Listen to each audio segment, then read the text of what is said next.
Cela se déroulait durant l'hiver cruel, au tournant des années 1944 et 1945, lorsque les fronts de la Seconde Guerre mondiale semblaient être fermement stabilisés.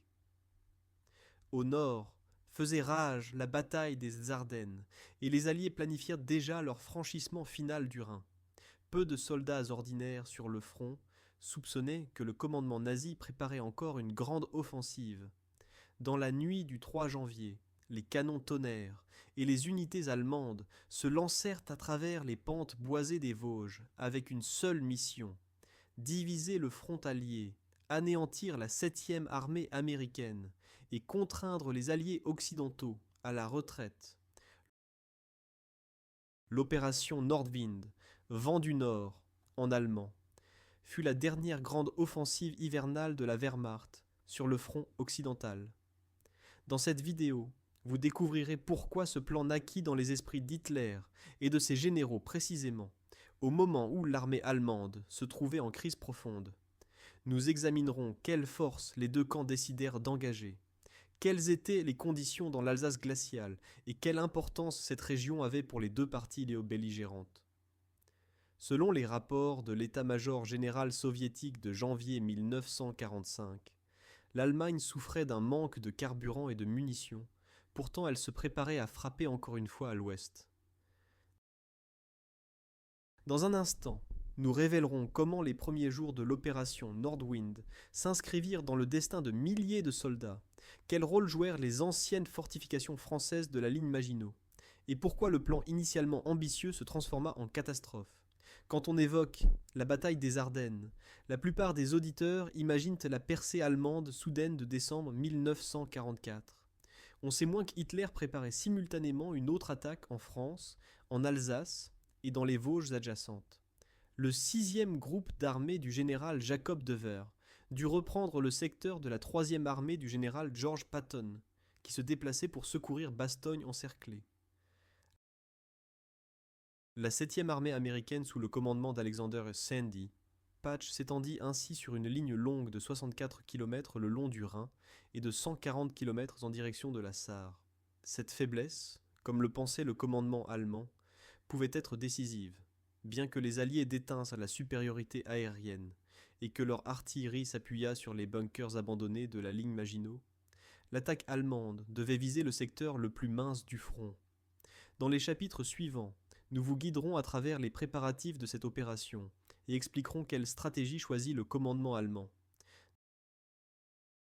Dans cette vidéo, vous découvrirez pourquoi Hitler transféra une division de montagne d'élite SS depuis la Finlande et pourquoi un approvisionnement totalement inadéquat plongea les soldats allemands dans des situations sans issue.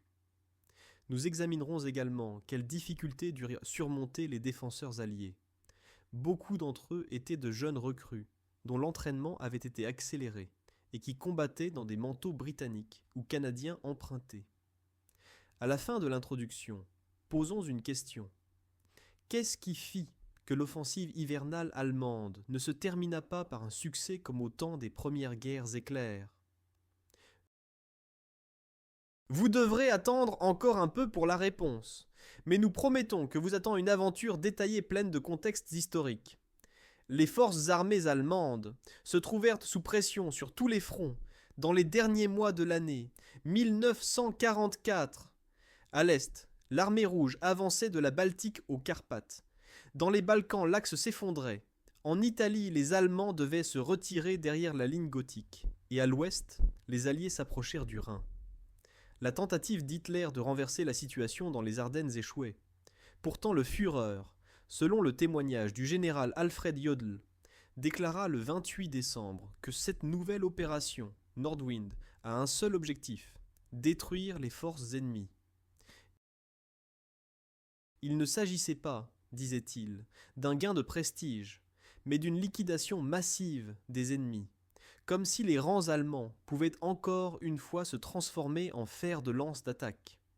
Au même moment, les alliés occidentaux peaufinaient leur plan. Le commandant suprême Dwight D. Eisenhower insistait sur ce qu'on appelait le front large. Le 21e groupe d'armée de Montgomery devait, avec le soutien du 12e groupe d'armée du général Bradley, mener l'attaque principale à travers le Benelux vers l'Allemagne, tandis que le 6e groupe d'armées de Devers devait protéger l'aile sud. En pratique, cela signifiait que la première armée française du général de Lattre de Tassigny et la 7e armée américaine du général Patch recevaient à moins de fournitures et de renforts. Leur tâche était principalement de tenir l'Alsace et la ligne nord des Vosges. Eisenhower privilégiait la direction nord et percevait le groupe d'armées de Devers plutôt comme une assurance. La tension politique complétait le niveau militaire. Le leader français Charles de Gaulle avait de nouveau sous contrôle Paris libéré et insistait pour que la ville stratégiquement importante de Strasbourg reste à tout prix dans les mains des Alliés. Quand Eisenhower, face à la menace d'une attaque allemande, proposa que les Alliés se retirent éventuellement derrière les Vosges et évacuent temporairement Strasbourg, de Gaulle refusa et menaça que la France se retire de l'Alliance. Les stratèges de Londres et Washington réalisèrent ainsi que même si la manœuvre militaire commande le retrait, la réalité politique peut dicter la persistance. Dans un instant, nous révélerons comment ces contradictions se reflétèrent dans le déploiement des divisions américaines et comment précisément cette faiblesse initiale offrit aux Allemands l'opportunité d'une attaque. Le plan naquit à l'origine comme Unternehmen Nordwind durant décembre 1944 dans les esprits des généraux Johann Blaskowitz et Hans von Obstfelder. Selon le concept allemand, il devait s'agir d'une attaque à 3 pointes sur le flanc saillant de la 7e armée américaine. À disposition se trouvaient 9 divisions de la première armée allemande, réparties en 13e corps SS, 82e et 80e corps, complétées par une division de montagne SS et plusieurs divisions blindées. Le 21e corps blindé expérimenté devait mener l'attaque principale à l'est des Vosges, tandis que des corps plus petits devaient percer à l'ouest. La deuxième attaque devait être menée par le groupe d'armées Oberrhein, directement sous le commandement d'Heinrich Himmler, à travers le Rhin, au nord de Strasbourg, et la troisième visait depuis la poche de Colmar au sud. Dans cette vidéo, vous découvrirez pourquoi Hitler ne se contenta pas de la recommandation du général Obstfelder, qui proposait une attaque à travers un défilé étroit dans les Vosges, où les forces américaines étaient affaiblies. Le dictateur décida au contraire d'une manœuvre plus complexe. Le 13e corps SS devait mener l'attaque en terrain ouvert à l'ouest des montagnes, tandis que la 21e Panzerdivision et la 25e division Panzergrenadier devaient attaquer vers l'est. Cette dispersion des forces signifiait qu'aucune des pointes n'avait une masse suffisante. De plus, des désaccords régnaient entre les commandants. Himmler, en tant que chef des SS, avait peu d'expérience du commandement de terrain et considérait ses troupes plutôt comme une unité représentative.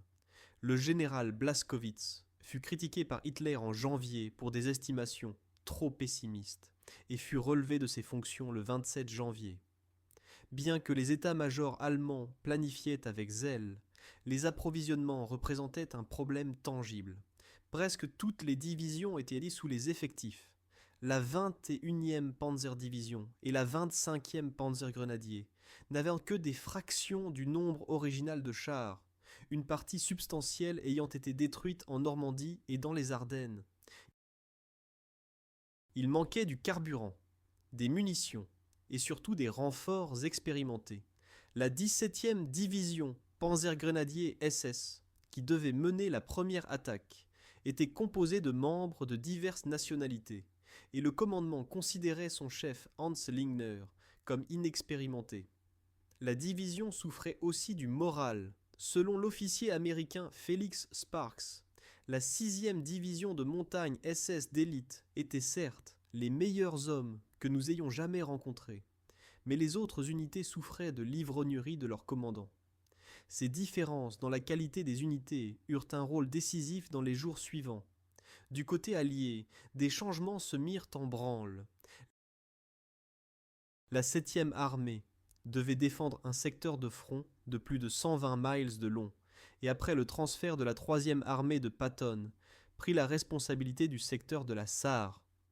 Chaque division américaine se voyait attribuer environ 20 km de front. Chaque régiment défendait environ 6 et chaque bataillon 2 km. Le général Patch créa des task force provisoires à partir des 42e, 63e et 70e divisions d'infanterie qui venaient d'arriver, qui devaient servir à l'arrière, mais à cause de l'attaque allemande furent envoyés directement en première ligne.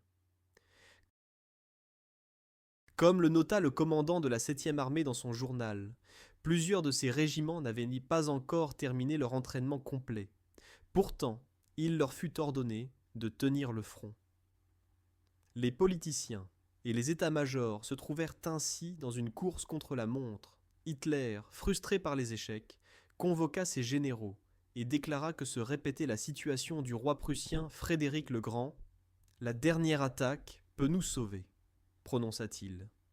De l'autre côté du front, le général Eisenhower, selon l'analyse d'après-guerre, comprit correctement que maintenir un commandement allié unifié était plus important que les gains tactiques. Dans le chapitre suivant, nous verrons comment précisément ces approches différentes prédéterminèrent le résultat de l'opération.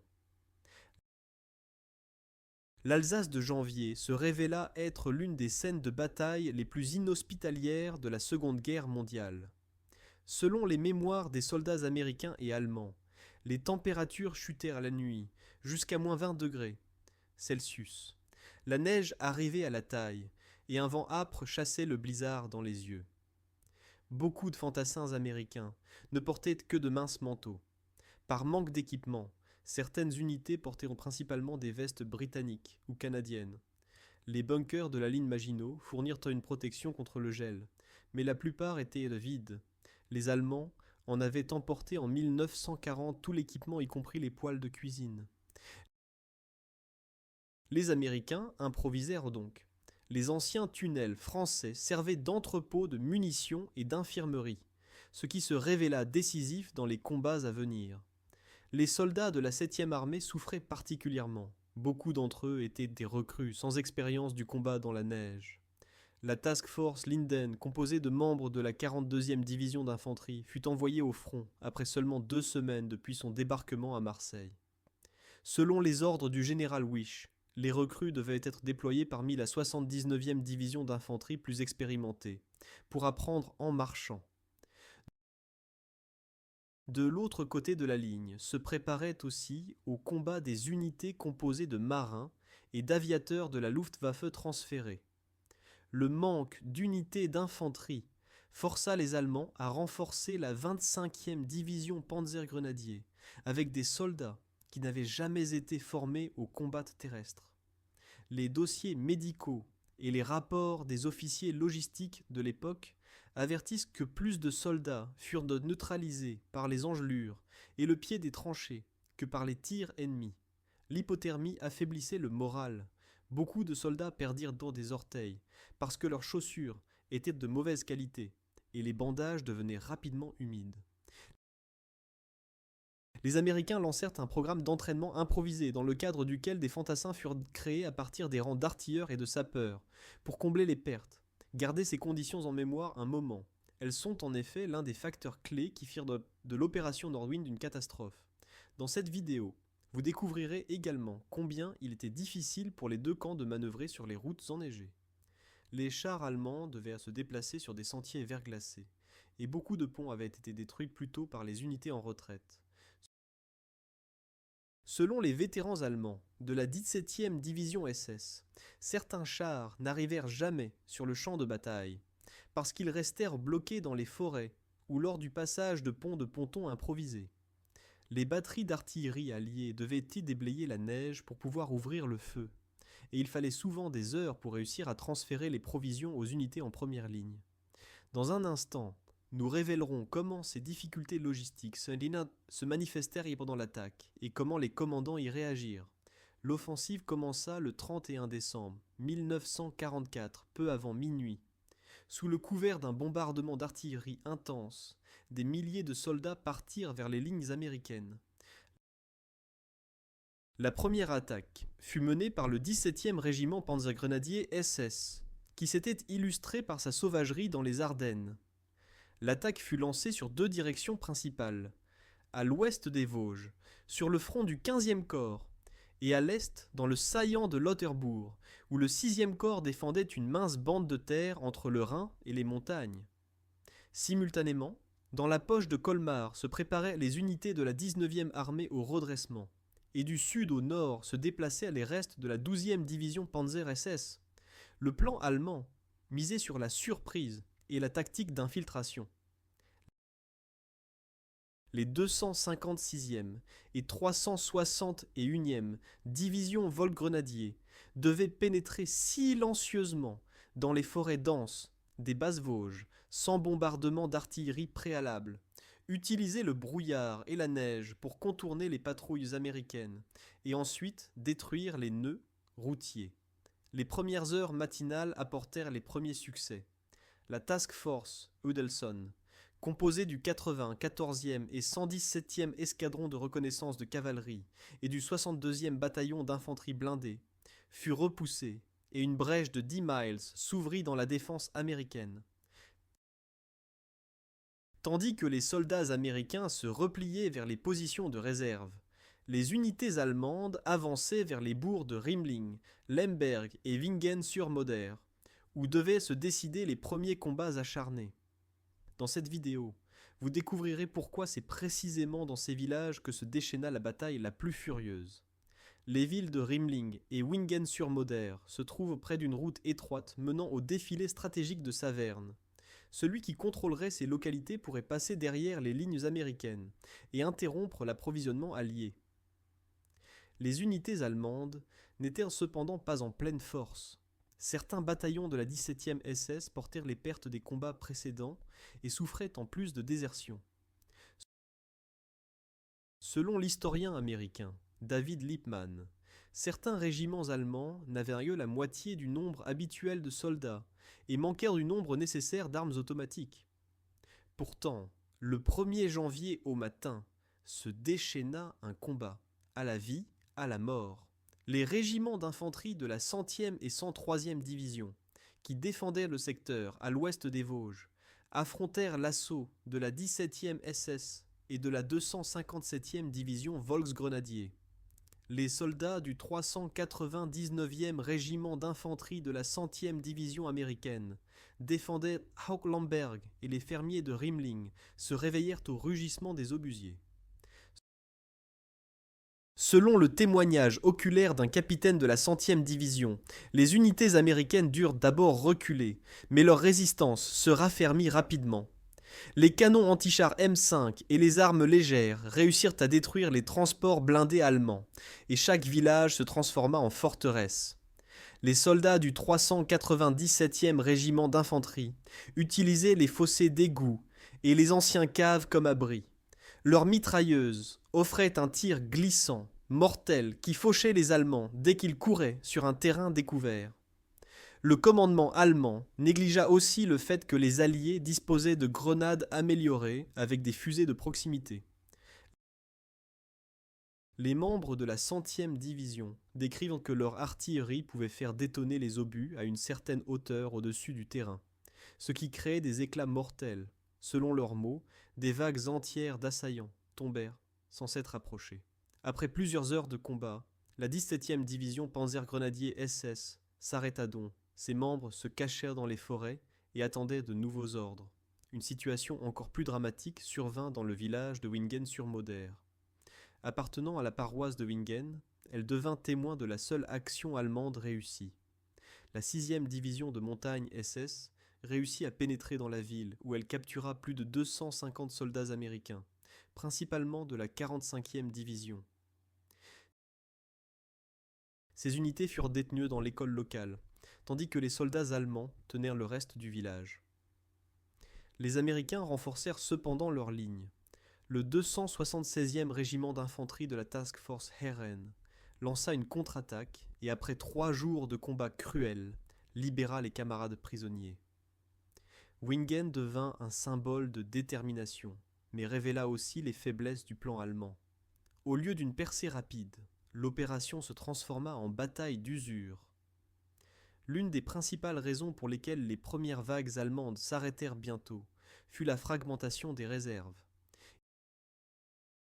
Hitler ordonna que le 13e corps SS attaque à l'ouest des Vosges et qu'en même temps, la 21e Panzerdivision avec la 25e Division Panzergrenadier partent vers l'est. Cet ordre causa que les unités blindées allemandes durent traverser les montagnes, ce qui se révéla être une erreur fatale.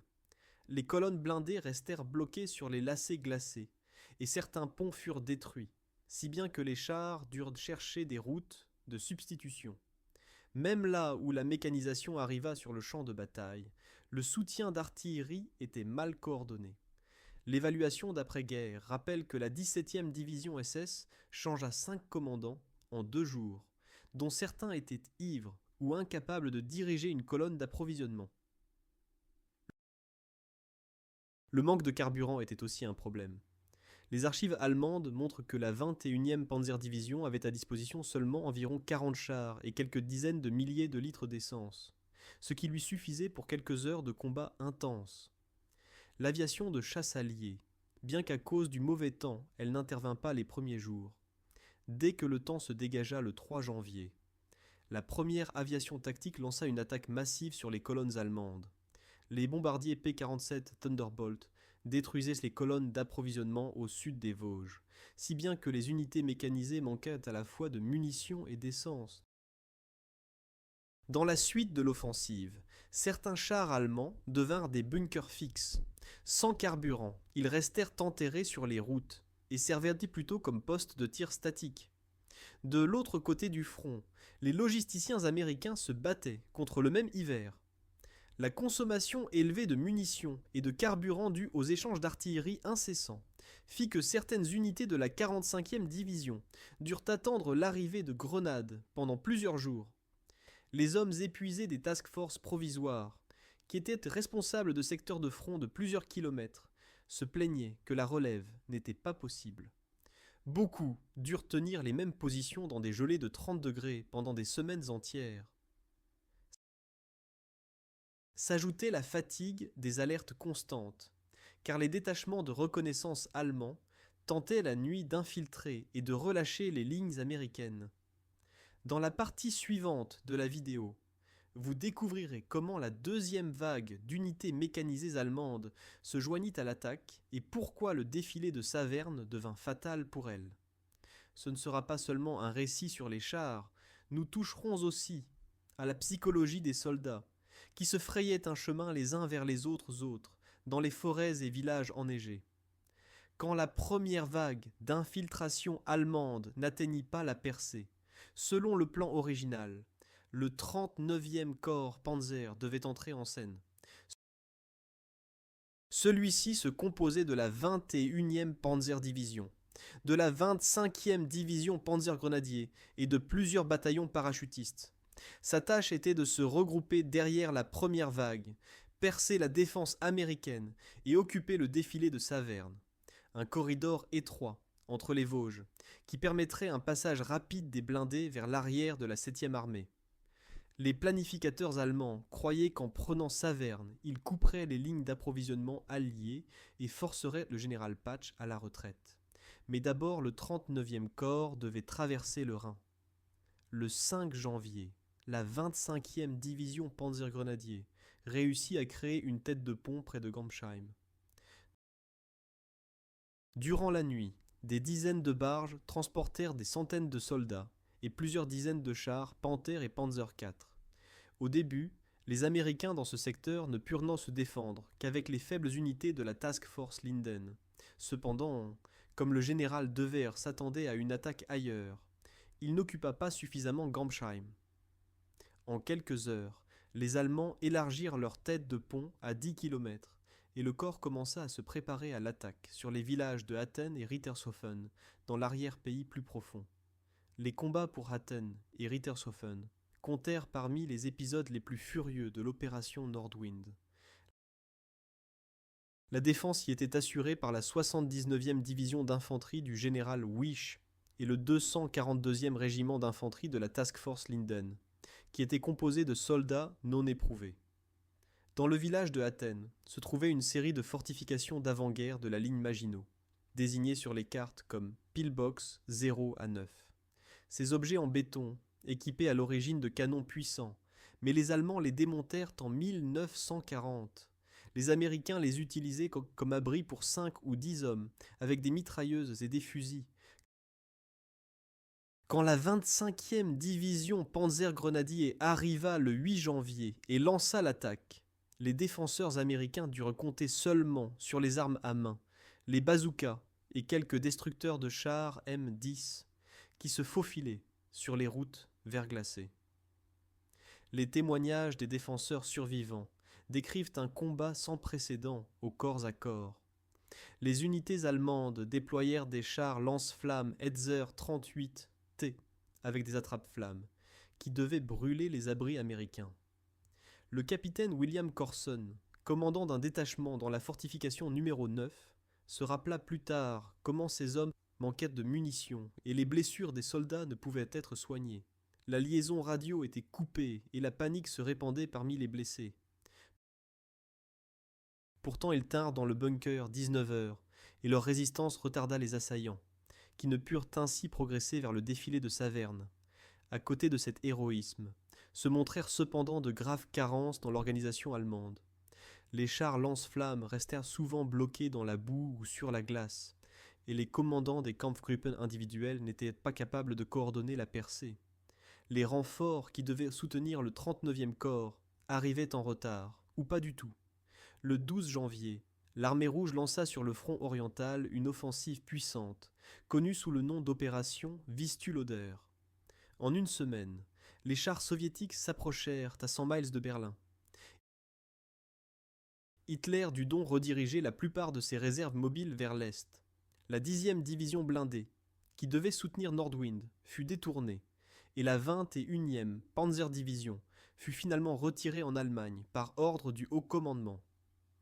En restant sur le front occidental, la situation des Allemands s'aggrava plus vite qu'ils ne pouvaient réagir. Le général Patch et le commandant du 6e groupe d'armée Devers réalisèrent que le défilé de Saverne était la clé de toute la situation. Ils déplacèrent donc immédiatement une partie de la 14e division blindée et d'autres unités vers Rittershofen et Athènes. Les 103e et 36e divisions d'infanterie, nouvellement amenées des réserves, durent se déplacer sur de mauvaises routes, et leur arrivée fut retardée. Mais dès le 9 janvier, les lignes américaines furent aussi renforcées par la 12e division blindée, qui se préparait à son premier engagement.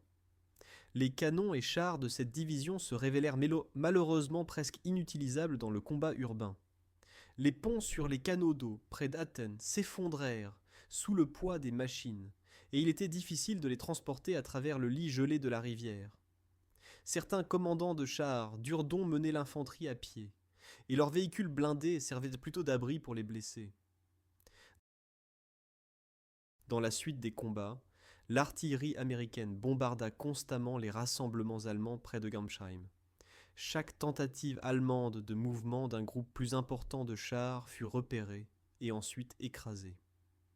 Contre cela, l'artillerie allemande, qui dans les années précédentes savait provoquer des feux concentrés et clairs, souffrait du manque de munitions et d'instruments pour diriger le tir. Les officiers de liaison allemands durent à cause du froid utiliser des câbles téléphoniques posés au sol, qui étaient facilement coupés. Tout cela ralentissait l'avancement et permettait en même temps aux Américains d'organiser des contre-mouvements. À la fin de la bataille pour Athènes et Rittershofen le 21 janvier, les deux villages se transformèrent en paysages détruits, mais le défilé stratégique resta aux mains des Alliés. Les unités allemandes perdirent des centaines de soldats et des dizaines de chars, ce qui contribua à l'épuisement général de l'opération. Après que l'attaque sur le défilé de Saverne fut arrêtée, le commandement allemand décida de tenter sa chance ailleurs. Les secteurs autour des villes de Gamsheim, Herrlichheim et Offendorf, sur la rive droite du Rhin, devinrent le lieu où les forces allemandes tentèrent de construire des têtes de pont solides et de là continuer dans la profondeur de la France. Le 9 janvier, les unités de la 553e division Volgrenadier, renforcées de chars et de parachutistes, lancèrent l'attaque à travers les canaux d'eau gelée. Au début, elles chassèrent les faibles patrouilles américaines et élargirent leur tête de pont. Le 6e corps américain était maintenant attaqué sur les deux ailes, à l'est près de Gamsheim et à l'ouest dans les Vosges, et le commandant général Brooks n'avait pas assez de réserve. Pourtant, il devait empêcher que les Allemands pénètrent dans la profondeur de l'Alsace. À Herlisheim, la 12e division blindée rencontra l'ennemi pour la première fois. Le 8 janvier, elle envoya le commandement de combat B, combat commande B, un bataillon d'infanterie et un bataillon de chars pour occuper la ville et détruire la tête de pont allemande. Le lieu était cependant entouré d'un réseau de canaux d'eau et de fossés qui rendait complètement impossible la manœuvre des chars. L'infanterie dut traverser les digues gelées, tandis que les canons anti-chars allemands et les parachutistes allemands la mitraillèrent. Pour beaucoup de garnisons américaines, c'était le premier contact réel avec l'ennemi. Selon les rapports ultérieurs, les recrues avaient reçu qu'un entraînement sommaire et ne savaient pas coordonner l'attaque avec les chars. L'artillerie allemande utilisait en plus les bâtiments effondrés comme postes de tir et les tireurs d'élite couvraient chaque rue. Après 2 jours de combat, les unités américaines durent abandonner Herlisheim et se retirer vers les villages proches. Du côté américain, restèrent des dizaines de morts et beaucoup de blindés détruits. L'unité fut ébranlée, mais réussit à freiner l'avancée allemande et à la retarder jusqu'à l'arrivée des renforts. Les unités allemandes n'étaient cependant pas capables de prendre l'initiative. Elles comptaient sur des passages de pontons improvisés à travers le Rhin, et leurs lignes d'approvisionnement étaient exposées à l'attaque combinée des artilleurs américains et de l'aviation tactique. Les pertes élevées et l'épuisement des troupes, dans lesquelles se trouvaient aussi des marins et aviateurs sans entraînement d'infanterie, diminuèrent le moral de combat. En même temps s'appuyait dans le dos des Allemands une nouvelle menace, les Soviétiques. Le 12 janvier, l'armée rouge près de Varsovie perça le front et en quelques jours contrôla la majeure partie de la Pologne.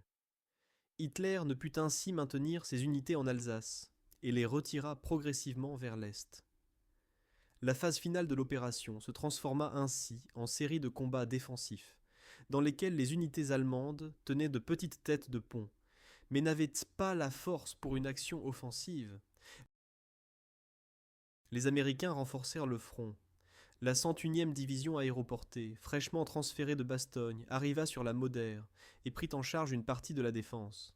Les 79e divisions, 45e division et autres unités repoussaient systématiquement les Allemands vers le Rhin. Jusqu'au 25 janvier, tous les saillants allemands sur la rive occidentale furent liquidés et le front se stabilisa sur la ligne originale. Hitler fut contraint de terminer l'offensive et le 27 janvier releva le général Blaskowitz de ses fonctions. La Wehrmacht subit en plus presque 25 000 pertes, tandis que les Alliés environ 15 000.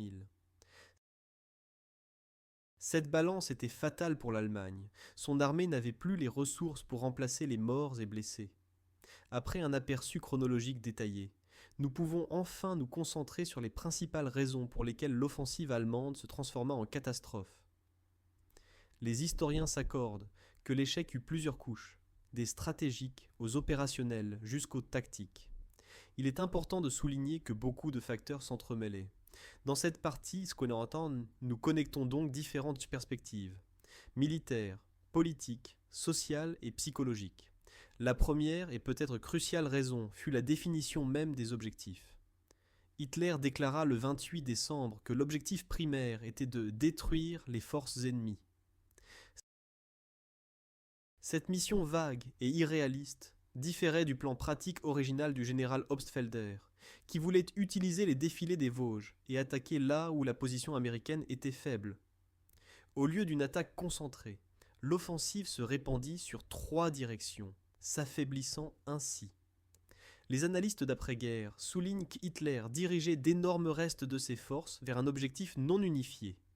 Gagner Strasbourg, détruire la 7e armée, provoquer une crise politique entre les Alliés et en même temps maintenir la poche de Colmar. Une telle quantité de tâches était irréalisable dans les conditions données. De plus, il s'avéra que les généraux allemands ne partageaient pas la même vision. Blaskowitz voulait mener l'attaque dans les montagnes. Himmler se concentrait sur les ponts à travers le Rhin.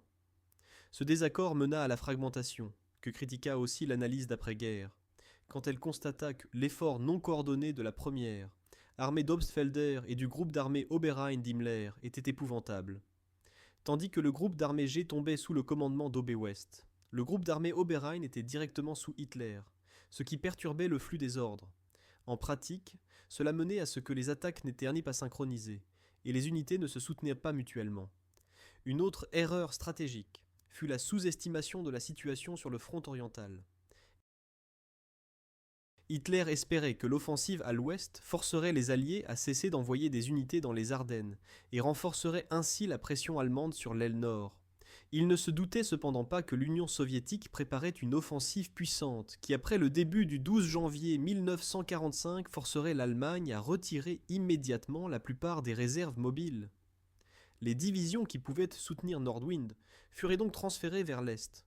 L'opération fut laissée sans réserve, ce qui était en contraste aigu avec la planification alliée, qui se gardait des réserves stratégiques. L'opération Nordwind fut planifiée comme si l'Allemagne disposait encore de l'industrie de l'année 1940. En réalité, les entrepôts d'approvisionnement étaient vides. La plupart des chars allemands étaient d'anciens modèles Panzer IV, pour lesquels manquèrent les pièces de rechange. Il n'était pas possible de les réparer rapidement. Le carburant était distribué principalement aux armées Pastier à l'est, et les unités motorisées allemandes en Alsace n'avèrent des provisions que pour quelques jours de combat. Les conditions sur le terrain, routes glacées, ponts détruits et défilés montagneux étroits, ralentissaient l'approvisionnement encore plus. La conséquence fut que la 21e Panzerdivision ne put soutenir l'infanterie. Ces chars servaient souvent comme position d'artillerie statique, parce qu'ils n'avaient simplement pas de carburant pour manœuvrer.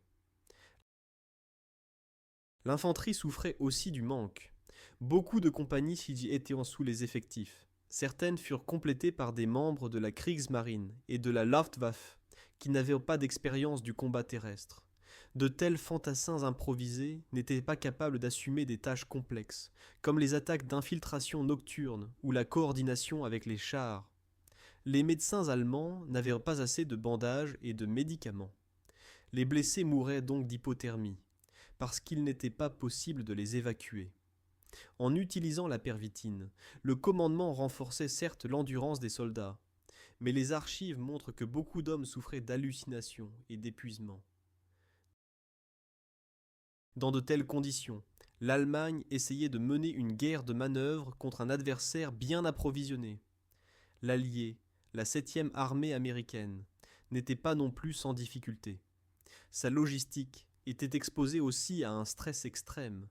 Les provisions se transportaient du port de Marseille sur une distance de centaines de kilomètres, et le 6e groupe d'armées avait une priorité basse. Les unités recevaient les moins de renforts que les armées du Nord. Le général Patch dut reconvertir des artilleurs et sapeurs en fantassins. Pourtant, les Américains utilisaient des munitions améliorées, comme les fusées de proximité, et coordonnaient les tirs d'artillerie à travers les anciens fossés de fortification de la ligne Maginot. Du point de vue logistique, les Alliés se battaient avec des routes problématiques. Mais grâce à une base industrielle plus grande, réussirent à réparer les ponts détruits plus rapidement et à assurer les provisions nécessaires. Le paysage des Vosges et des plaines alsaciennes joua un rôle clé.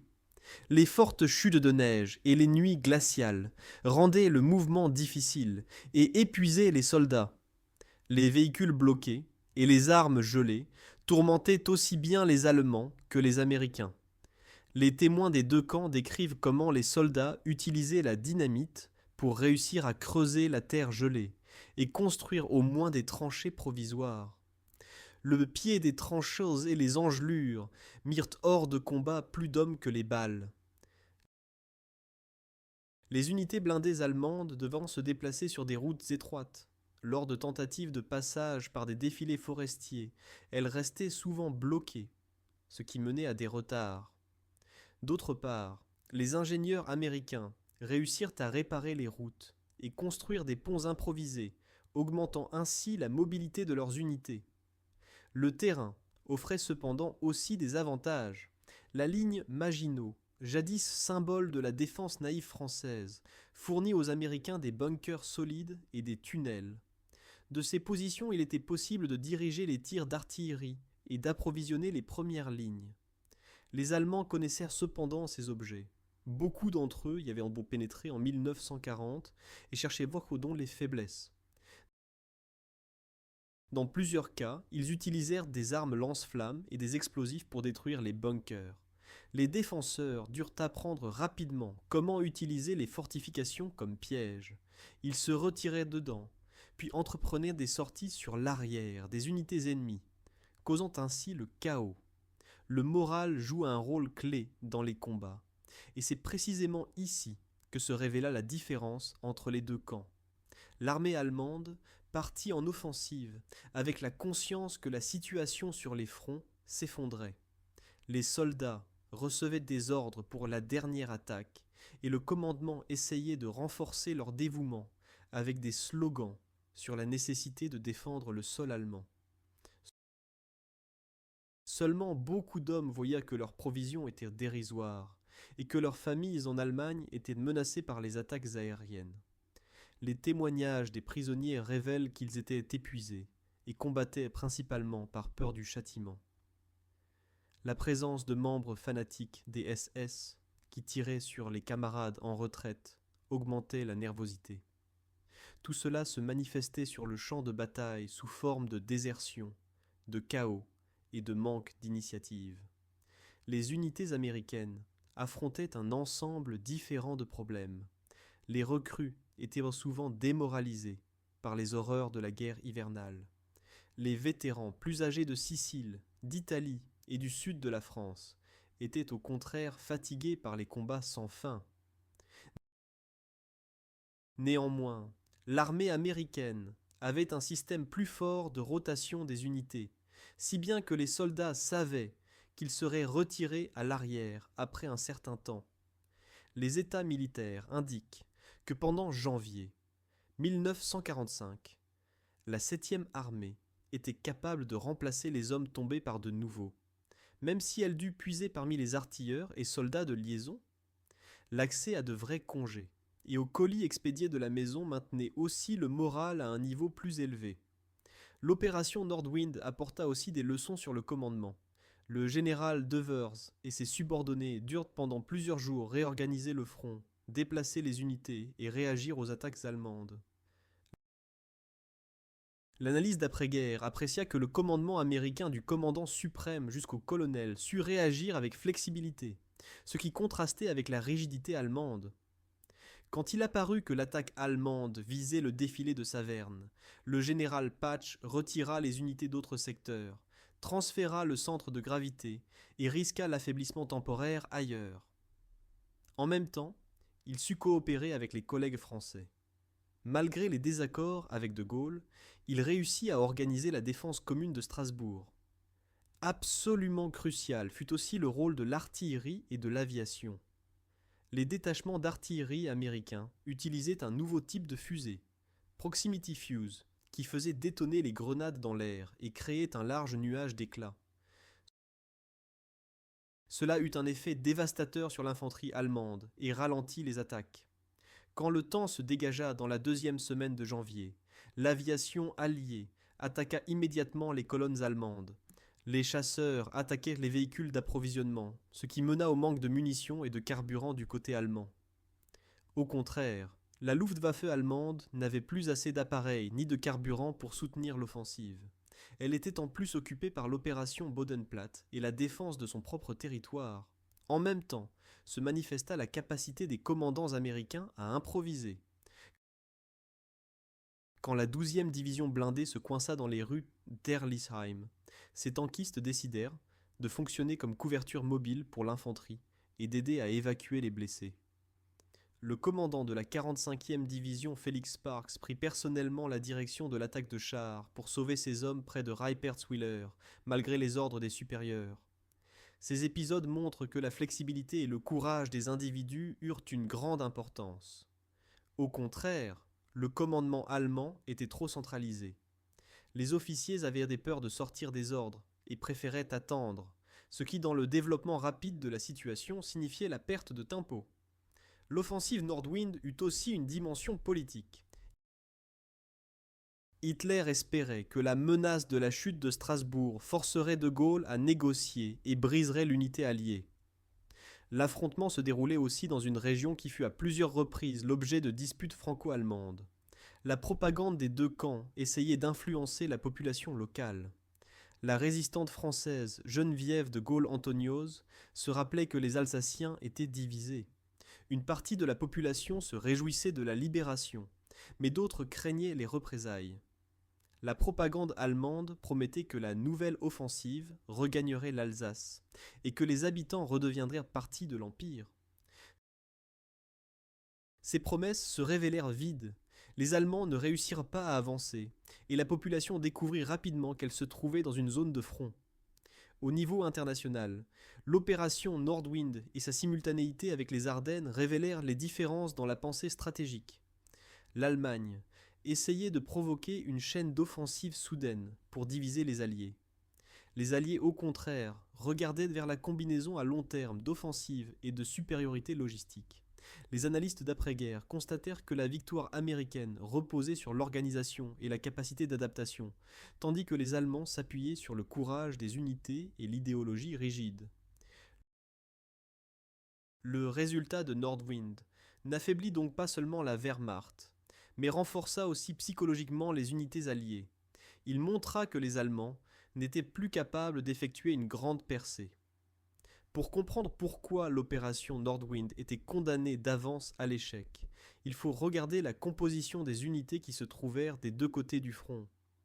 Le commandement allemand s'appuyait principalement sur le 13e corps SS, que commandait le général Max Simon, connu pour sa direction brutale en Italie. Se préparait à l'attaque la 17e division Panzergrenadier SS Götz von Berlichingen.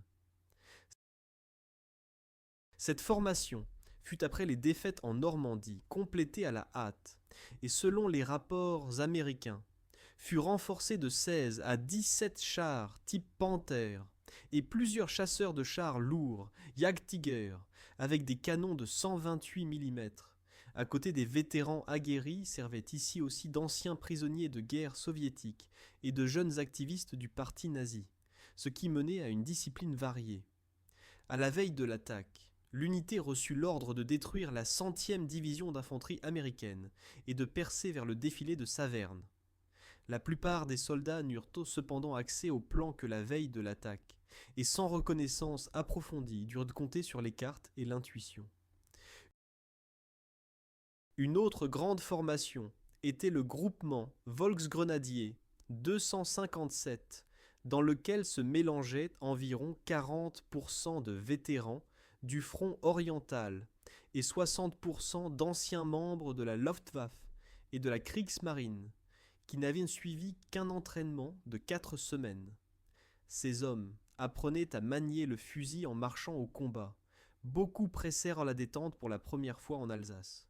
La 559e division Volksgrenadier était composée des restes d'unités de Normandie et d'Allemagne centrale, et souffrait aussi du manque de munitions d'artillerie. Dans l'arrière-garde se trouvait la 6e division de montagne SS Nord, qui était arrivée du Danemark. Dans l'Arctique, elle s'était bâtie une réputation de corps d'élite, mais en Alsace, elle subit des pertes, jusqu'à 50% de ses effectifs d'infanterie, et dut être complétée par des remplacements mal entraînés. Enfin, il y avait les forces blindées, la 21e Panzerdivision et la 25e division Panzergrenadier, dont les chars devaient, selon les plans, exploiter les percées et se développer en profondeur, mais leurs réservoirs étaient presque vides. Les Alliés, au contraire, misaient sur un mélange de vétérans et de recrues. La 100e division d'infanterie, surnommée Century Division, fut activée dès 1942 et sous le commandement du général Withers Burette, se mérita le surnom de Sons of Beach après avoir occupé la forteresse Chisek dans la ligne Maginot et nettoyé le village de Beach. Ces régiments, le 397e, 398e et 399e, étaient bien rodés et soutenus par une grande quantité d'artillerie lourde. Sur l'aile nord se tenait la 45e division d'infanterie, Thunderbird, expérimentée des combats en Sicile et dans le sud de la France.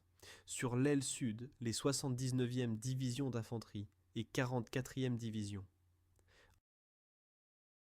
En réserve étaient préparées des formations fraîches, la 42e division d'infanterie, Rainbow, dans le cadre de la Task Force Linden, et la 63e division d'infanterie, dont les soldats n'étaient arrivés en France que quelques semaines avant l'attaque. Les composants blindés comprenaient les 14e et 12e divisions blindées, dont les chars servaient aux contre-attaques et aux barrages sur les routes. En réserve se trouvait la célèbre 101e division aéroportée, transférée du front des Ardennes pour renforcer les secteurs affaiblis. Comment ces composants différents se reflétèrent dans la tactique montre par exemple le fait que le commandement allemand comptait sur des attaques fanatiques et les armes à main, tandis que les Américains utilisaient un soutien d'artillerie et du génie élaboré. La 6e division de montagne SS renforça ses régiments avec des marins et aviateurs de la Luftwaffe, sans entraînement d'infanterie. Ces hommes se retrouvèrent face à des grenadiers américains expérimentés et héritèrent d'uniformes allemands plus anciens qui les trahissaient de loin. Les task forces américaines, au contraire, étaient formées d'artilleurs, de sapeurs et de techniciens de liaison reconvertis en infanterie. Leur plus grande faiblesse était le manque d'expérience de combat, non le manque d'entraînement. Les civils s'engagèrent aussi dans les combats. L'Alsace était une région où beaucoup d'hommes furent pendant la guerre enrôlés de force dans la Wehrmacht comme malgré nous. Des milliers de familles se trouvèrent entre deux armées. Le jour de l'attaque, des patrouilles allemandes qui parlaient le dialecte local se glissèrent dans leur village et essayèrent d'obtenir des informations. L'habitante locale Marie Meyer se rappelait comment ils se cachèrent dans la cave avec les enfants, tandis qu'au-dessus d'eux résonnait le fracas des chenilles de chars et les explosions de grenades. Certains Alsaciens craignaient d'être accusés de collaboration, d'autres redoutaient les représailles françaises après le retour. Dans cette vidéo, vous découvrirez aussi comment les civils affrontèrent l'idée qu'après la fin des combats, ils devraient reconstruire leur foyer à partir de ruines, et comment leur perspective se refléta dans la réconciliation d'après-guerre. Ce chapitre complète l'analyse militaire par des histoires humaines, et rappelle que la guerre n'affecte pas seulement les acteurs en uniforme, mais des sociétés entières. Dans l'énumération des forces alliées en Alsace, nous ne devons pas oublier les autres divisions et unités, qui bien qu'elles ne soient pas si connues, leur contribution fut clé. À côté des 100e et 45e divisions, arriva au front la 70e division d'infanterie Trailblazer. Cette formation ne fut activée qu'en 1943 et fut déployée en Europe en décembre 1944 sans expérience de combat préalable. Sa tâche était de reprendre certaines positions de la Century Division et d'assurer les tâches de l'arrière. Mais la réalité la jeta directement dans les combats âpres près de Rimling et Wingen-sur-Moder. Les soldats du 276e régiment furent surpris quand ils se retrouvèrent face aux SS allemands expérimentés. Une de leurs compagnies perdit plus de la moitié des hommes pendant le premier jour. Pourtant le surnom Trailblazer se révéla justifié. L'unité ouvrit littéralement la voie dans le terrain difficile et assura les communications pour les renforts suivants. D'autres unités expérimentées furent les 79e division d'infanterie, Cross of Lorraine, et 44e division d'infanterie, Saint-Georges. La 79e division avait derrière elle le débarquement en Normandie et les combats sanglants près de Cherbourg. En Alsace, elle prit le secteur autour de Rohrbach et avec la 45e division mena des combats acharnés pour les collines et villages. La 44e division était en grande partie formée de soldats de l'Illinois et des États du Sud-Ouest. Ces bataillons furent pendant l'offensive assignés comme renfort aux lignes d'autres divisions, dispersant ainsi sa structure.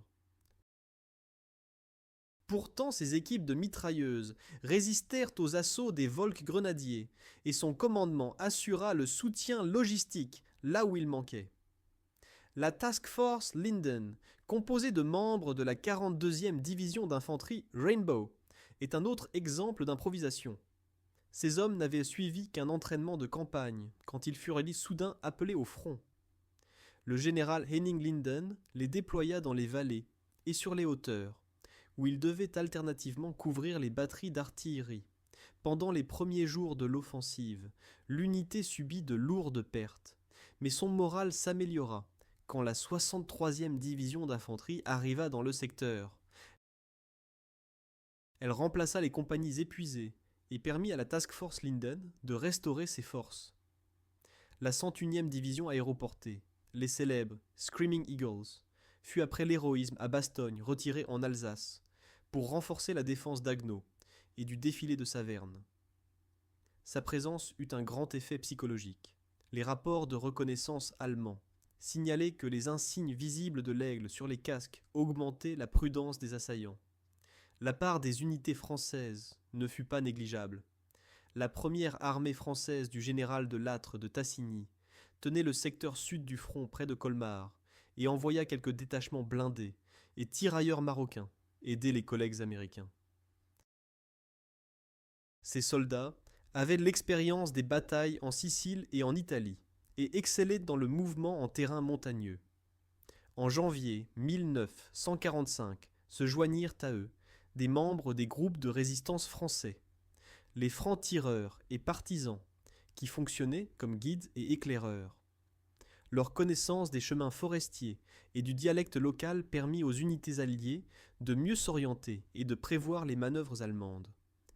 On ne parle souvent pas de l'activité de résistance dans les rapports militaires officiels, mais sans elle, les régiments américains ne seraient pas arrivés à certaines positions clés. Dans le cycle des renforts, apparut aussi la 14e division blindée, qui appartenait auparavant à la 3e armée de Patton. Ces régiments de chars furent divisés en task force plus petites et envoyés aux villes de Baar, Epfig et Sélestat pour empêcher une éventuelle attaque allemande depuis Colmar. Bien qu'elle ne fût pas directement engagée dans les combats les plus durs près d'Hatten et Herrlisheim, ces unités établirent une ligne défensive forte et neutralisèrent plusieurs sorties allemandes. Ces déploiements dispersés montrent comment les commandants travaillaient avec des ressources limitées. Ils devaient réagir à 3 directions d'attaque, renforcer les unités affaiblies et en même temps garder une réserve pour le cas d'une autre surprise allemande. Il est également important de se rappeler les succès précédents de la Century Division. Encore avant le début de Nordwind, le 398e régiment de cette division s'inscrivit dans l'histoire en prenant la forteresse souterraine de 14 étages Fort Chissek sur la ligne Maginot. Il s'agissait d'un complexe qui, avant la guerre, servait comme ville souterraine. Les Allemands l'utilisèrent comme poste de commandement. Les Américains durent utiliser des lance-flammes, des démolitions et de l'artillerie de siège pour l'éliminer. Pendant ce temps, le 3e bataillon du 399e régiment défendait Lemberg et Rimling contre la 559e division Volksgrenadiers et reçut pour cela une citation présidentielle d'unité. Ce courage renforça la confiance des jeunes soldats et montra que même sans chars, les fantassins pouvaient arrêter les panzergrenadiers allemands. Les régiments 397e et 399e devinrent ainsi le symbole de la ténacité américaine et sont encore aujourd'hui rappelés dans les musées militaires. Pourtant, les unités alliées se battaient avec de sérieux problèmes logistiques. Le 6e groupe d'armée du général Devers avait selon les règlements une priorité basse dans l'attribution des fournitures, parce que le haut commandement donna la priorité au front nord. En pratique, cela signifiait que les armes, munitions et équipements divers arrivèrent souvent en retard. Pour cette raison, certaines unités américaines combattaient dans des manteaux britanniques et sans nombre suffisant de bottes d'hiver. L'ingéniosité des commandants se manifesta par exemple dans l'utilisation d'armes allemandes capturées et de traîneaux improvisés pour transporter les munitions sur la neige. Cette improvisation rappelle que les guerres ne se gagnent pas seulement sur les cartes, mais aussi par la capacité d'adaptation aux circonstances inattendues. Un facteur important fut aussi le contexte social et culturel des unités individuelles. Les unités allemandes étaient de plus en plus multiethniques. Dans la 17e division SS servaient outre les Allemands aussi des Hollandais, Belges, volontaires russes ou Allemands ethniques de Roumanie. Chaque groupe avait ses raisons. Certains combattaient par peur, d'autres par conviction idéologique, ou simplement parce qu'on leur avait promis une amnistie civile. Les unités alliées reflétaient alors la diversité de la société américaine. Arrivèrent au front non seulement des soldats blancs des États agricoles, mais aussi des Afro-Américains et des soldats latino-américains, qui jusqu'en 1945 servèrent dans des formations séparées. Le manque d'hommes contraignit la 12e division blindée à accepter des volontaires afro-américains dans les équipages de combat. Cette diversité apporta de nouvelles expériences et poussa l'armée américaine vers l'intégration. La description de la structure des deux armées permet de mieux comprendre les raisons pour lesquelles l'offensive allemande partiellement improvisée s'effondra. Dans le chapitre suivant, nous examinerons comment le commandement allemand planifiait de percer près de Bitch et de détruire la 100e division d'infanterie, et pourquoi ce plan se heurta à la réalité du terrain, du temps et de la détermination des défenseurs. Ce chapitre examine en détail les plans du commandement allemand, qui se concentrèrent sur la 100e division d'infanterie américaine. Dans le cadre de l'opération Nordwind, échue au 13e corps SS de Max Simon et au 90e corps voisin, le rôle de pénétrer profondément dans les lignes américaines et dans le cas idéal d'encercler la soi-disant Century Division. Selon les ordres allemands, la 17e division Panzergrenadier SS devait attaquer dans l'espace entre les 44e et 100e divisions, au nord de la ville de Bitch, et avec la 257e division Volksgrenadier contourner les forteresses de la ligne Maginot par le sud. Le plan supposait qu'au moment où les Américains se retireraient des positions, entrerait la 21e Panzerdivision et les 25e Panzergrenadiers, pour pénétrer par terrain ouvert vers le défilé de Saverne. Comme réserve était préparée la 10e division Panzer SS, avec 34 destructeurs de chars. Ce plan de percée était admirable sur le papier, mais la réalité le remit en question. Il s'agissait principalement d'une opération qui se préparait dans le secret le plus strict. Les ordres ne furent livrés aux commandants subordonnés que le 30 décembre et leur ordonnaient de s'abstenir de toute reconnaissance. Il fut interdit aux officiers d'utiliser des jumelles ou d'envoyer des patrouilles, pour ne pas effrayer l'ennemi. Cela signifiait que les colonnes d'attaque se déversaient en avant, presque à l'aveugle, et se heurtaient aux champs de mines et pièges à chars.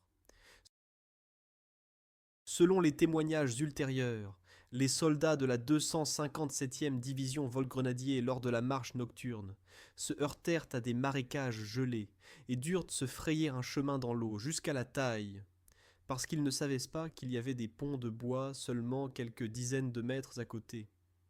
Un autre point faible était la qualité des unités. Le commandant de la 17e SS, Hans Lingner, connu plutôt pour les discours politiques que les capacités tactiques, reçut la tâche de coordonner l'attaque avec des régiments subordonnés, composés de prisonniers russes et de membres de la Hitlerjugend. Beaucoup d'entre eux n'avaient jamais vu un char de bataille, pourtant ils devaient suivre 17 Panthers et plusieurs Jagdtiger au combat. L'infanterie des 257e et 559e divisions se composait de marins et aviateurs qui ne venaient d'apprendre qu'en novembre à charger les fusils. Le commandement allemand surestima en plus la capacité du soutien d'artillerie. Par manque de munitions, on tirait souvent seulement symboliquement. Au contraire, les Américains avaient à disposition un nouveau type de fusée, qui faisait détonner les grenades dans l'air, créant ainsi une pluie mortelle d'éclats. L'infanterie allemande fut donc exposée à un tir dévastateur bien avant d'arriver au contact avec les tranchées américaines. Le plan de destruction de la 100e division comptait aussi sur des attaques coordonnées sur son arrière. Un des secteurs clés était la vallée de la rivière Moder, où se trouvait le village de Wingen-sur-Moder.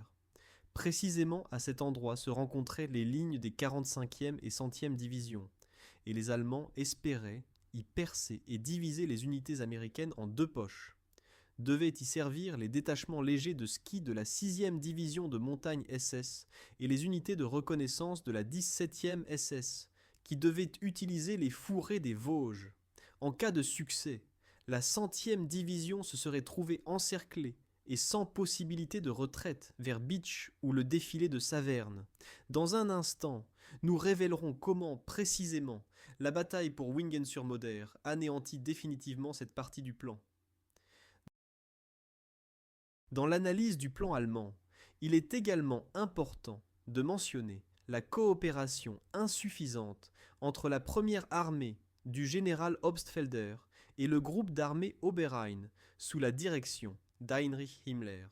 Bien qu'ils devaient attaquer simultanément, leurs ordres opérationnels divergeaient et les intérêts se heurtaient. Le groupe d'Himmler se concentrait sur la défense symbolique de Strasbourg et gardait pour ses besoins des unités qui devaient, selon le plan, soutenir le 13e corps. En conséquence, l'offensive allemande fut fragmentée et les courants individuels ne se protégèrent pas mutuellement. Le plan de destruction de la 100e division devint ainsi un exemple d'opération où des objectifs hautement ambitieux se heurtaient aux limites logistiques, à la mauvaise coordination et au fait que l'adversaire avait de meilleures informations et moyens techniques. Parmi les épisodes les plus dramatiques de l'opération Nordwind appartient le combat pour Wingen-sur-Moder et la ville voisine de Lemberg. La frontière orientale de la 100e division américaine y était défendue par les compagnies du 276e régiment d'infanterie, de la 70e division, soutenues par les équipes de la 45e division. C'est précisément ici que les Allemands envoyèrent 2 régiments renforcés de la 6e division de montagne SS avec la tâche d'attaquer les coutures entre les unités américaines.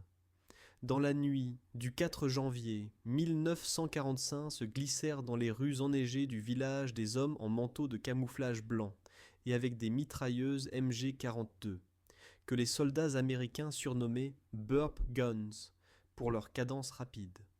Les assaillants allumaient des fusées éclairantes et tiraient sur chaque fenêtre d'où dépassait un canon de fusil. Les patrouilles américaines encerclées cherchaient refuge dans l'église, mais les tireurs de la 6e SS prirent position dans la tour et les snipers empêchaient toute tentative de fuite. En quelques heures, la majeure partie du village tomba aux mains allemandes et environ 350 soldats américains furent capturés. La sous-estimation de la force de l'ennemi fut pour les Américains une leçon douloureuse. Les commandants du 276e régiment croyaient qu'à Wingen ne se trouvait qu'un détachement de reconnaissance, et n'envoyèrent qu'une seule compagnie renforcée, avec la tâche de réoccuper le village. Ce n'est que quand ils se trouvèrent sous un feu intense et subirent des dizaines de pertes qu'ils comprirent que les Allemands avaient là un régiment entier. Pendant les combats de rue de 2 jours, les Américains essayèrent de pénétrer de maison en maison. Souvent, ils durent enlever à la main les mines et explosifs improvisés. La route était enneigée et parsemée de morts. Les températures chutaient à moins 15 degrés Celsius, et beaucoup de soldats souffraient d'engelures aux doigts. Un des vétérans se rappelait qu'ils se déplacèrent dans des congères d'un demi-mètre, et les explosions de grenades créaient des nuages de neige qui augmentèrent la confusion. Le tournant arriva le 5 janvier, quand arrivèrent les renforts de la 45e division et de la 30e division. Sous la protection d'un rideau d'artillerie, les Américains percèrent dans le village et le combat furieux continua 2 jours entiers. Finalement, le 7 janvier, ils réussirent à pénétrer dans l'église, éliminer les snipers dans la tour et libérer 300 prisonniers américains. Pendant ce temps, les commandants allemands découvrirent que leurs propres unités étaient en danger d'encerclement et reçurent l'ordre de se retirer. la 6e division de montagne SS laissa sur le champ de bataille la moitié de ses fantassins et dut être retirée en Allemagne, où elle fut complétée par des recrues inexpérimentées. Pour les Américains, Wingen fut une leçon sanglante, mais aussi une source de fierté. Les membres des 397e et 399e régiments reçurent pour la défense de Lemberg et Rimling une décoration présidentielle. Les micro-histoires de Wingen révèlent le visage humain de la guerre. Le soldat Joseph Reynolds, tireur du 276e régiment, décrivit plus tard comment il se perdit dans l'obscurité, ne sentait plus ses pieds gelés, et à un certain moment, trouva dans une cave abandonnée une famille alsacienne, qui lui donna le dernier morceau de pain. Un autre vétéran se rappelait que pendant le combat, il entendit des soldats allemands crier dans un mélange de français et d'allemand. Beaucoup étaient en effet des jeunes gens locaux, qui avaient été enrôlés dans la Wehrmacht comme malgré nous. Ces témoignages montrent que le front n'était pas clairement divisé, mais s'entremêlait avec l'environnement civil. Dans un instant, nous révélerons comment les combats à Herlisheim furent également complexes et sanglants, où s'affrontèrent une division blindée américaine avec des tankistes allemands dans un combat qui se mérita le surnom de division suicide, tandis que l'aile nord du front était serrée par la bataille pour Wingen. Plus au sud se déroulaient des affrontements non moins furieux dans les environs de Gamsheim et Herlisheim. Les Allemands y créèrent une tête de pont à travers le Rhin et essayèrent de tenir les ponts pour d'éventuelles offensives futures. Contre eux se dressa la 12e division blindée du général Roderick Allen, qui n'avait derrière elle que quelques semaines en Europe. La tâche était claire, pénétrer dans Herlisheim, détruire les chars allemands et reprendre Gamsheim. Mais la réalité se révéla beaucoup plus cruelle. Herlisheim était un bâti avec des ruelles étroites, et les champs environnants étaient un mélange boueux de neige et de boue. Les unités allemandes, notamment la 10e division Panzer SS et la 21e Panzerdivision, y utilisèrent leurs chars restants et canons anti-chars pour créer des zones mortelles. Lors de la première attaque du 8 janvier, le 43e régiment de chars tenta de pénétrer dans Herlisheim, mais fut arrêté par un tir anti-chars dense et des champs de mines. Un tiers des chars fut détruit dans les premières minutes. L'infanterie avançait sans soutien suffisant et affrontait le tir depuis les balcons des maisons. Le résultat fut que les commandants commencèrent à parler de mission suicide. Pourtant, ils furent renvoyés le 16 janvier pour une nouvelle tentative. Cette fois s'engagea dans l'attaque aussi la 714e brigade de chars. Les tankistes coopéraient avec l'infanterie, mais ne réussissaient pas à nettoyer la ville bloc par bloc. Les chars allemands, type Panther et chasseurs Hetzer, apparaissèrent de façon inattendue depuis les rues latérales. Les chars américains Sherman étaient percés à courte distance. Pendant 2 jours, la 12e division subit plus de 1700 pertes, ce qui lui valut le surnom de Suicide Division. La clé des échecs persistants était la mauvaise coordination entre l'infanterie et les chars. Dans la première phase des attaques, les équipages de chars n'étaient équipés que de cartes sans informations actuelles sur les positions ennemies. L'infanterie était souvent dispersée, et ses émetteurs gelèrent dans le froid. D'autre part, les Allemands utilisaient des postes improvisés dans les maisons, qui avaient une vue sur les rues principales.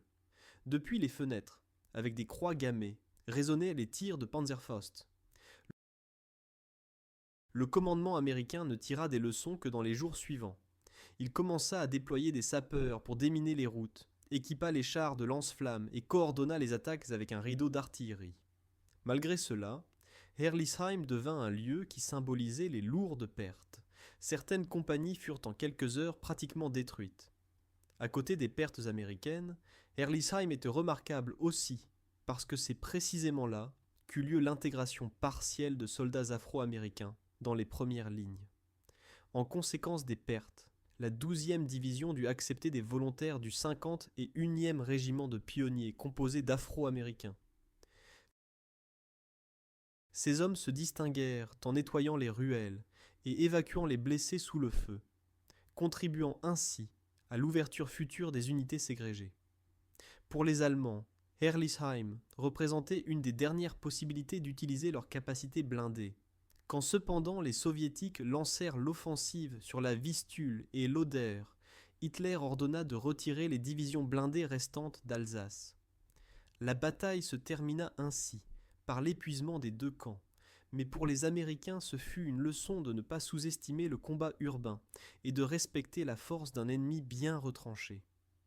Après la guerre, l'opération Nordwind se perdit longtemps dans l'ombre des combats plus connus des Ardennes. Les anciens soldats des 100e d'infanterie et 12e blindés division n'oublièrent cependant pas. Dans les villes américaines naquirent des clubs de vétérans qui portaient les noms Sons of Beach ou Suicide Division et organisaient des réunions où se racontaient les histoires d'Alsace. En Alsace même furent érigés à Athènes et Wingen-sur-Moder des monuments aux morts. Sur l'église de Wingen pend une plaque avec l'inscription « À nos libérateurs ». Chaque année s'y déroule une action de piété, lors de laquelle des vétérans d'Amérique et d'Allemagne déposent ensemble des couronnes. Beaucoup de ces hommes y revinrent, pour la première fois seulement dans les années 50, quand on commença à faire avec eux l'histoire orale. Les historiens considérèrent longtemps Nordwind comme l'offensive oubliée. Ce n'est que dans les dernières décennies qu'apparurent des études qui combinent les sources militaires, journaux intimes et témoignages de civils. Ces recherches montrent que Nordwind n'était pas seulement un renfort des Ardennes, c'était une tentative autonome de changer la dynamique de la guerre. Par exemple, l'analyse détaillée des ordres opérationnels allemands révéla que le plan de destruction de la 100e division était élaboré jusqu'au dernier détail, mais ne comptait pas avec la réaction de l'adversaire et le manque de carburant. Les écoles militaires utilisent aujourd'hui l'étude de cas Nordwind pour enseigner l'importance de la logistique et de la coopération efficace des commandants.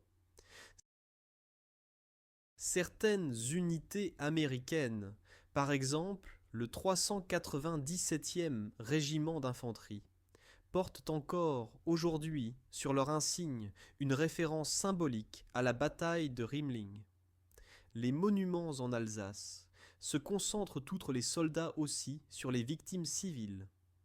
À Athènes naquit un musée de la guerre qui documente comment en janvier 1945 les habitants survivaient dans les caves souterraines, tandis qu'au-dessus d'eux se déchaînèrent les chars.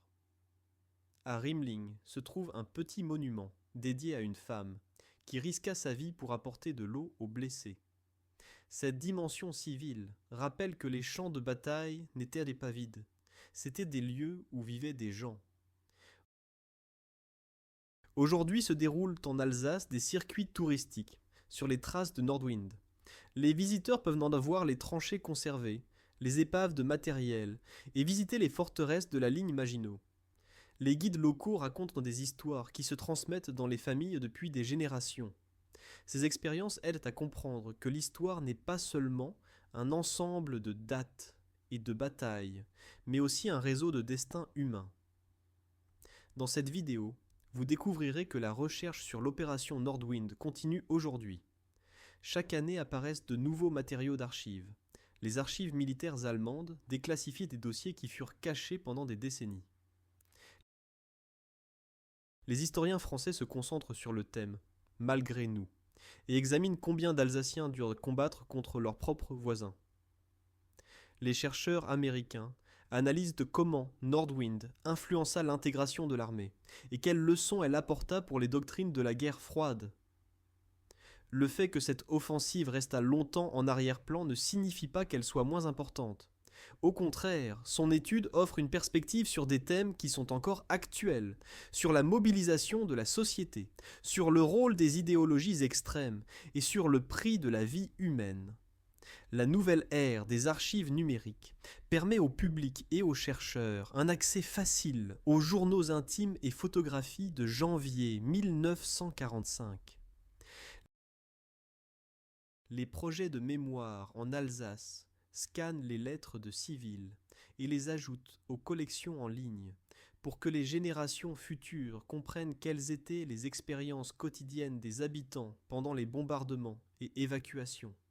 Ces dernières années apparurent aussi des podcasts et films documentaires qui connectent les témoignages de vétérans et analyses historiques. Beaucoup d'entre eux, nous les mentionnerons dans cette vidéo comme recommandation pour l'étude ultérieure. De notre point de vue, l'opération Nordwind ne cesse de vivre. C'est encore une histoire ouverte, dans laquelle vous pouvez entrer aussi. Si vous lisez les mémoires, visitez les musées et partagez les histoires avec d'autres. Quand les derniers coups de feu se turent, l'opération Nordwind laissa derrière elle un paysage dévasté. Les armées allemandes perdirent approximativement 25 000 hommes, morts, blessés et disparus, ce qui était un chiffre que la Wehrmacht ne pouvait remplacer. La 7e armée américaine affichait environ 14 000 pertes, la plupart revenant à l'infanterie, qui affronta les principales attaques allemandes. Les combats laissèrent des villages détruits, des fermes brûlées et des milliers de civils sans foyer. Les villes comme Hatten, Rittershofen ou Gamsheim disparurent presque de la carte, et leurs habitants durent recommencer. Pour la Wehrmacht, les conséquences furent encore plus grandes. L'opération Nordwind épuisa les dernières réserves mobiles sur le front occidental. Les divisions que les Allemands avaient besoin pour les opérations défensives près du Rhin furent décimées. La 25e division Panzergrenadier et la 21e Panzerdivision perdirent la plupart de leurs chars restants, et leurs restes furent retirés en Allemagne. Cette perte signifiait que lors du franchissement allié du Rhin, en mars 1945, les Allemands n'avaient pas assez d'unités blindées pour faire face à l'opération Plunder. D'anciens vétérans décrivaient qu'au passage du Rhin, près de Remagen, ne restaient que des compagnies de réserve du Volkssturm et de la Hitlerjugend, parce que les unités d'élite étaient retombées en Alsace. La 7e armée américaine, bien qu'épuisée, sortit de l'opération renforcée. Leur approche du transfert d'unités, de coordination des différentes composantes de l'armée et de coopération avec les Français se révéla réussie. La crise politique autour de Strasbourg fut apaisée. La ville resta aux mains des Alliés, et de Gaulle put déclarer que la France était libérée. L'opération Nordwind fournit aussi des expériences précieuses aux unités qui jusque-là ne faisaient que se défendre. Les membres de la 101e division aéroportée, de la 42e division ou de la 12e division blindée gagnèrent leurs éperons de combat, qui les aidèrent plus tard lors de l'avancée en Allemagne. À un niveau plus large, l'opération montra que l'Allemagne nazie n'était plus capable de mener des opérations combinées. L'industrie affaiblie, la perte des meilleurs officiers et la décomposition du moral causèrent que même une offensive relativement modeste se termina en fiasco. Nordwind est donc souvent désigné comme le dernier souffle de la Wehrmacht. Après son échec, l'armée allemande se concentra seulement sur la défense désespérée de son propre territoire. Dès que les soviétiques avancèrent en Silésie et les Alliés franchirent le Rhin, il était clair que la fin de la guerre était en vue. L'histoire de l'opération Nordwind nous offre beaucoup plus qu'une simple description d'un fiasco militaire. Elle montre quel rôle jouent la stratégie et la logistique, combien il est dangereux quand les décisions politiques se subordonnent à l'idéologie, et combien peut être décisif le courage et l'improvisation des individus. À première vue, il peut sembler qu'une des nombreuses batailles du conflit finissant n'a pas de signification plus large, mais dans cette vidéo, nous essayons de vous montrer le contraire. La compréhension de Nordwind nous aide à percevoir comment naissent les crises des décisions préconçues, et combien il est important de penser de façon réaliste. L'opération Nordwind rappelle que même dans la guerre moderne, on ne peut négliger la logistique. Sans carburant et munitions ne bougent même les meilleures divisions blindées. Les objectifs irréalistes, la dispersion des forces et l'ignorance des signaux d'alarme peuvent mener à des tragédies qui coûtent des milliers de vies. En même temps, cependant, l'histoire montre que le courage et l'inventivité peuvent renverser la situation. Les défenseurs de Riemling, Wingen-sur-Moder ou Hatten étaient souvent de jeunes hommes sans grande expérience, mais pourtant ils résistèrent et empêchèrent la percée. Leurs histoires ne devraient pas être oubliées. Quand nous marchons aujourd'hui dans les rues des villages alsaciens, peu de choses rappellent les horreurs de janvier 1945. Pourtant se cachent, sous la surface des traces de tranchées, des monuments et des souvenirs des habitants. Beaucoup de vétérans n'y revinrent qu'après des décennies, pour faire leurs adieux à leurs camarades tombés. La région française, qui fut pendant des siècles l'objet de disputes, devint le symbole de réconciliation. Et dans un contexte plus large, l'opération Norwind devient une histoire d'avertissement. Même si la stratégie semble géniale, elle peut être condamnée à l'échec si le soutien réel manque. Merci d'avoir suivi cette vidéo. Si vous vous êtes intéressé au destin des soldats, à la tactique et au contexte politique de la dernière offensive allemande à l'ouest, n'hésitez pas à mettre un like et à partager cette conférence avec vos amis. Votre soutien aide à répandre la connaissance des chapitres moins connus, mais importants, de la Seconde Guerre mondiale. Je me réjouis de vous retrouver pour d'autres sujets.